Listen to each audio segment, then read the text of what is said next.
Welcome to the second part. इस part में हम लोग बात करने वाले हैं the different dimensions of business environment, यानी different types of business environment. जैसे आपको दिख रहा है जनरल और यहाँ पे आपको दिख रहा है स्पेसिफिक। ठीक है, तो बात कर लेते थोड़ा इन डिटेल में। सबसे पहले ये समझो कि जनरल एनवायरनमेंट क्या होता है और स्पेसिफिक एनवायरनमेंट क्या होता है। पहले ही मैंने आपको एक्सप्लेन कर दिया, जनरल एनवायरनमेंट मतलब वो सारे के सारे चेंजेस जो हर कैटेगरी ऑफ बिजनेस को अफेक्ट करेंगे, be it education, be it textile, be it diamond, be it car manufacturing, everything. ऐसे फैक्टर्स जो हर बिजनेस को अफेक्ट करते हैं, let's say demonetisation, let's say GST, इन पर्टिकुलर फैक्टर्स ने हर टाइप के बिजनेस को अफेक्ट किया था। और वहीं पे दूसरा हम पढ़ते हैं स्पेसिफिक फैक्टर, जैसे मैंने आपको एग्जांपल पहले भी दिया, the new education policy of the year 2020 किसको अफेक्ट किया? एजुकेशन सेक्टर को अफेक्ट किया। ठीक है, प्रोबेबली बुक पब्लिशिंग जो इंडस्ट्रीज होती है उनको अफेक्ट किया, बट क्या टेक्सटाइल इंडस्ट्री को अफेक्ट किया? नहीं किया। तो वो स्पेसिफिक एनवायरनमेंट हो गया और ये हो गया आपका general environment. The good thing is that कि आपके पोर्शन में सिर्फ और सिर्फ जनरल एनवायरनमेंट है। तो थोड़ा सा अब जनरल एनवायरनमेंट को स्टडी करते हैं। एक और बार एक्सप्लेन कर देता हूं what is general environment. The environment और the changes that might affect all the type of businesses. ठीक है, इसके अंडर में और आते हैं economic, social, technological, political and legal. इन डिटेल पढ़ते हैं इनको थोड़ा। ठीक है, थोड़ा सा इन डिटेल पढ़ते हैं इनको। First is the economic environment. Economic environment क्या मतलब होता है इसका? refers to all those forces and factors which directly influence the economy of our country। ऐसे सारे के सारे फैक्टर्स जो हमारी कंट्री के इकोनॉमी को अफेक्ट करेंगे, डायरेक्टली, इनडायरेक्टली नहीं, डायरेक्टली अफेक्ट करेंगे। Each of the economic factor can serve either as an opportunity or as a threat to a business। याद रखना, कोई भी चीज कंप्लीटली थ्रेट नहीं होती है। Like I'll give you an example, the pandemic, COVID-19, क्या वो सारे के सारे बिजनेसेस के लिए थ्रेट था? नहीं। Let's talk about the pharmaceutical companies, sanitizer manufacturers जो हैं, मास्क डीलर्स जो हैं, मेडिकल शॉप ओनर्स जो हैं, इन सब के लिए वो एक अपॉर्चुनिटी बन के आया था। तो सारे के सारे environment, be it economic, be it technical, be it legal, political और सोशल, हर एनवायरनमेंट कुछ लोगों के लिए अपॉर्चुनिटी होता है और कुछ लोगों के लिए थ्रेट होता है। इकोनॉमिक एनवायरनमेंट का मतलब समझ में आ गया? ऐसे सारे चेंजेस जो हमारे कंट्री के एनवायरनमेंट को या फिर कंट्री के इकोनॉमी को डायरेक्टली अफेक्ट करेंगे। कुछ एग्जांपल देता हूं, ज्यादा अच्छे समझ में आएगा। जैसे rise in the disposable income of the people due to the increase in GDP. अगर हमारी जीडीपी इंक्रीज हुई तो हमारा डिस्पोजेबल इनकम बढ़ेगा। डिस्पोजेबल इनकम मतलब क्या होता है? The money that we have in our hand, जो हम खर्च कर सकते हैं। अच्छा, उससे क्या होगा? अगर हमारा डिस्पोजेबल इनकम इंक्रीज हुआ तो शायद इट में create demand for the product, increasing demand create होगी। अगर हम पहले 10 यूनिट खरीदते थे तो अब हम शायद 11 यूनिट खरीदेंगे। क्यों? हम अब अमीर हो गए हैं, हमारी इनकम बढ़ गई है। ठीक है, ये क्या हो गया? इकोनॉमिक एनवायरनमेंट चेंज हुआ। कैसे? जीडीपी चेंज हुई। Second, easy finance scheme due to the banking sector reforms में increase demand for the capital goods. ठीक है, जैसे अगर बैंकिंग सेक्टर में कोई चेंज आया, उसने पूरी इकोनॉमिक कंडीशन चेंज कर दी हमारी कंट्री की, उसके कारण क्या होगा? लेट्स से बैंक ने अनाउंस कर दिया कि अब लोन 10% से कम होके 8% रेट ऑफ इंटरेस्ट पे मिलेगा। तो शायद अब आप जाओगे, अब आप होम लोन ले सकते हो, कार लोन ले सकते हो। लेट्स से आपको एक बाइक लेनी थी, आपने बाइक खरीद ली। ठीक है, तो क्या हो गया? Because of easy finance scheme आपकी डिमांड इंक्रीज हो गई कैपिटल गुड्स के लिए। ठीक है, पासिंग ऑफ जीएसटी बिल, मैंने एग्जांपल दिया था, जीएसटी बिल पास हुआ, पूरी की पूरी कंट्री की इकोनॉमिक कंडीशन चेंज हो गई थी। And last is demonetization of 500 and 1000 rupees note. Basically जब भी डीमोनेटाइजेशन हुआ था, वो दिन को तो कौन भूल सकता है, 8 नवंबर, जब 500 और 1000 के नोट बंद हो गए थे। ठीक है, वैसे दुखी मत हो याद करके, खाली अभी टॉपिक समझो कि उसको इकोनॉमिक एनवायरनमेंट ही बोलते हैं। ठीक है, अब नेक्स्ट पे आते हैं। नेक्स्ट कौन सा है हमारा? Social environment. क्या होता है social environment? I think social networking तो सबको पता है। बोलो सर, सोशल नेटवर्किंग एनवायरनमेंट बोल दो, हम लिख देंगे, बट नहीं, यहाँ पे सोशल एनवायरनमेंट है। Represents the custom and traditions, values, culture, social trends, belief, norms and ethics of a society in which the business enterprise operate. देखो, बिजनेस की अगर मैं बात करूं कोई भी फर्म की, तो वो एक सराउंडिंग में ऑपरेट करता है और वो सराउंडिंग में सोसाइटी होती है। देखो, बिजनेस रिसोर्सेज किससे लेती है? सोसाइटी से। गुड्स सेल किसको करती है? सोसाइटी को। तो सोसाइटी के जो बिलीफ हैं, जो नॉर्म्स है उनको आप हर्ट नहीं कर सकते।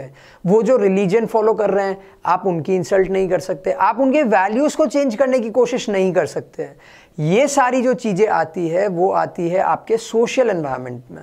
एग्जाम्पल्स देखो, a company making changes in its ingredients after considering the customs of social environment of a country.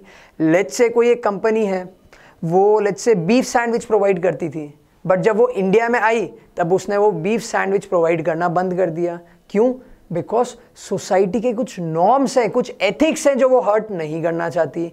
Second, increase in the sale of sweet, greeting cards, clothes etcetera on Diwali, Eid, Christmas etcetera. Diwali हम celebrate करते हैं, हम ईद भी celebrate करते हैं और हम Christmas भी सेलिब्रेट करते हैं। तो ये सारे टाइम में जब कोई भी कंपनी की स्वीट्स या फिर क्लोथ या फिर ग्रीटिंग कार्ड्स, इन सब चीज़ों की सेल बढ़ जाती है, तो वो किसके कारण होती है? Because of the social environment. क्यों? बिकॉज जिस सोसाइटी में आप ऑपरेट कर रहे हो वो उसके कुछ बिलीव्स हैं, कुछ वैल्यू हैं, कुछ कल्चर्स हैं। तो इन सब चीज़ों को हम लोग बोलते हैं सोशल एनवायरनमेंट। नेक्स्ट होता है हमारा टेक्नोलॉजिकल एनवायरनमेंट। टेक्नोलॉजिकल एनवायरनमेंट का क्या मतलब हुआ? जो हमारे डेली टेक्नोलॉजीज चेंज हो रही है। ठीक है, पहले हम लोग टाइपराइटर यूज़ करते थे। आई डोंट नो हमने कभी यूज़ किया है कि नहीं किया, मैंने भी कभी नहीं किया। ऐसा मत सोचना कि मेरी एज बहुत ज़्यादा है कि सर तो टाइपराइटर यूज़ करते थे। No, but I have used computer, जो मोटे वाले स्क्रीन वाले आते थे, that I have used. But आज क्या मैं वो यूज़ करता हूँ? नहीं, आई यूज़ अ लैपटॉप। ठीक है, I think everybody uses a laptop. तो टेक्नोलॉजिकल एनवायरनमेंट मतलब क्या हो गया? Includes forces relating to scientific improvements and innovation. मतलब ऐसे चेंजेस या ऐसे नए creativity, innovations which provide new ways of producing goods and services, जिन्होंने हमें एक नया तरीका बताया to produce goods and services, and new methods and techniques for operating a business या ऑफ ऑपरेटिंग अ बिजनेस। तो बेसिकली ऐसा एनवायरनमेंट जो हमारे काम करने के तरीके को, हमारे गुड्स सर्विस के प्रोवाइड करने के तरीकों को चेंज कर देता है, ऐसे एनवायरनमेंट को हम लोग बोलते हैं टेक्नोलॉजिकल एनवायरनमेंट। जैसे पहले हमारे पास में वो डब्बे आते थे फ़ोन, है ना, बट आज के दिन में हमारे पास में आईफोन 12 है, आईफोन 11 है, ये सब कुछ चीज़ें हैं हमारे पास में। तो वो क्या हो गया? टेक्नोलॉजिकल एनवायरनमेंट हो गया। पहले हमारे पास में वो मोटे वाले टीवी आते थे, बट अब हमारे पास में ऐसे ओलेड वाले टीवी हैं, ऐसे कर्व वाले। वो सब क्या है? टेक्नोलॉजिकल एनवायरनमेंट है। एग्जाम्पल देखो, colour TV in place of black and white TV. पहले ब्लैक एंड वाइट टीवी चलते थे, अब क्या चलते हैं? Colour TV. Online booking of air tickets and railway tickets. पहले आई डोंट नो, मैंने भी कभी ऐसा कभी कुछ किया नहीं है, बट मैंने देखा जरूर है रेलवे स्टेशन पे लोग लाइन लगा के खड़े रहते हैं टू बाई रेलवे टिकट्स। हम कैसे करते हैं? हम ऑनलाइन बुक करते हैं। तो ये क्या है? Technological factor. Scientific and engineering fields such as lasers, robotics, telecommunications have provided numerous opportunities and threats for many different enterprises. हमने देखा है काफ़ी कंपनीज ऐसी है जो टेलीकम्युनिकेशन में हो गई, या फिर रोबोटिक्स में हो गई, या फिर साइंटिफिक फील्ड्स में हो गई, जो बंद भी हुई है। वहीं पे नई नई कंपनीज भी आई है। तो ये सब चीज़ें क्यों पॉसिबल हुई? Because of the technological environment. Next कौन सा है? Next is our political environment. ठीक है, I do not want to comment on the politics of our country, ठीक है, but at the same time I can not ignore what changes a political economy, sorry a political party can bring to the economy of a country. ठीक है, includes all the factors related to the government affairs such as type of government in power, democratic है या फिर कैसी type की government है, वो तानाशाही है या फिर डेमोक्रेटिक है, डिक्टेटरशिप है, attitude of government towards different groups of society, changes introduced by different government etc. तो बेसिकली गवर्नमेंट से रिलेटेड जितने भी चेंजेस होते हैं वो सब हमारे पॉलिटिकल एनवायरनमेंट में आते हैं। Let's talk about north Korea. ठीक है, वहाँ पे डिक्टेटरशिप है। क्या आपको लगता है वहाँ पे लोग इतना फ्रीली बिजनेस कर पाते होंगे? नहीं कर पाते। When you talk about India, India is a democratic country. आप कभी भी कोई भी बिजनेस स्टार्ट कर सकते हो। When I started this virtually, तब हमें इतनी प्रॉब्लम नहीं आई थी। क्यों? Because we live in a democratic country. तो ये सारी चीज़ें भी पॉलिटिकल एनवायरनमेंट के अंडर आती है। Political factors play a major role in shaping the environment in which the business firm operate. ठीक है, एक पॉलिटिकल एनवायरनमेंट जो होता है वो एक बेसिक आउटलाइन देता है कोई भी कंपनी को टू वर्क। कैसे? अगर एक स्टेबल गवर्नमेंट है, a stable government gives confidence to the business people to invest in long term projects, whereas an unstable government may act as a threat for the businesses. कैसे? अगर कोई government है जो stable है, that means we know ये change नहीं होगी जल्दी, ये कम से कम 4-5 साल तो ऐसी ही चलेगी, जो बार बार चेंज नहीं होती है, ऐसी गवर्नमेंट बिजनेस कंपनीज को एक कॉन्फिडेंस देती है to invest in the long term project. क्यों? बिकॉज उनको पता है कि अचानक से गवर्नमेंट कल उठ के हमारे शायद रूल्स चेंज नहीं कर देगी। But on the other hand एक अनस्टेबल गवर्नमेंट कभी भी बिजनेसमैन को मोटिवेट नहीं करती है, in fact it acts as a threat for the businesses. ठीक है, एग्जांपल्स देखते हैं। Change in the government policies in 1991 में क्या हुआ था? आई थिंक आप सबको याद होगा, इंडियन इकोनॉमिक्स 3rd चैप्टर। क्या हुआ था 1991 में? न्यू इकोनॉमिक पॉलिसी आई थी। ठीक है, तो इन द ईयर 1991 जब न्यू इकोनॉमिक पॉलिसी आई थी, government allowed Pepsi to enter the Indian market. Government एक बहुत बड़ा, ये एक एग्जाम्पल है फॉर पॉलिटिकल एनवायरनमेंट कि कैसे पॉलिटिक्स चेंज होती, कैसे पॉलिटिकल पार्टी के रूल्स बदलने से कंपनीज को फायदा हो सकता है। पेप्सी को एंट्री मिली थी। On the other hand threat भी देख लेते हैं। इन 1977 government's strict policies forced companies like Coca-Cola and IBM to move out of India। 1977 में IBM और Coca-Cola जैसी मल्टीनेशनल कंपनीज को बाहर निकलना पड़ा था इंडियन मार्केट के। क्यों?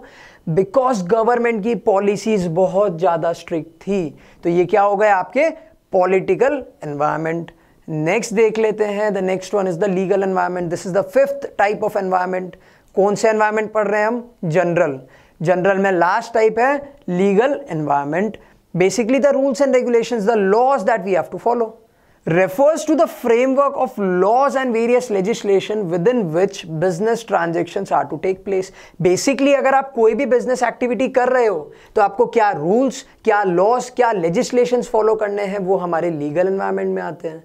ठीक है, लेट्स से एक एग्जांपल देता हूँ आपको। ठीक है, आप अल्कोहल बेवरेजेस की एड टीवी पर नहीं दे सकते हैं। आपने देखा जितनी भी अल्कोहल कंपनीज है वो म्यूजिक सीडीज, सोडा, इन सब के नाम से एडवर्टीजमेंट करती है। क्यों? बिकॉज वो इंडियन गवर्नमेंट के रूल्स हैं। These legislation prescribe the rules and laws which have to be followed by all organizations. आप छोटे सी किराने की दुकान हो या फिर आप एक रिलायंस जितनी बड़ी कंपनी हो, आपको ये रूल्स एंड लॉज फॉलो करने पड़ेंगे। Their non compliance can cause legal problems. अगर आपने फॉलो नहीं किया, कंप्लाई नहीं किए उन रूल्स को, तो there might be legal problems. Examples, first वाला तो वही है जो मैंने अभी बताया, alcohol beverages are prohibited to be advertised on television. आप टेलीविजन पे उनका एडवर्टीजमेंट नहीं कर सकते हो। Second, packet of cigarettes should carry statutory warning. कौन सी warning? Smoking is injurious to health. ठीक है, ये हम लोग देखते हैं। I hope you guys don't smoke, I don't smoke either. क्यों? Because smoking is injurious to health, right? So but अगर कभी भी आपने कोई थिएटर में गए हो, आपने मुकेश वाला ऐड देखा होगा, तो लिखा हुआ आता है ना, smoking cigarettes is injurious to health. क्यों देते हैं वो लोग ये ad? Because it is a law, it is a rule.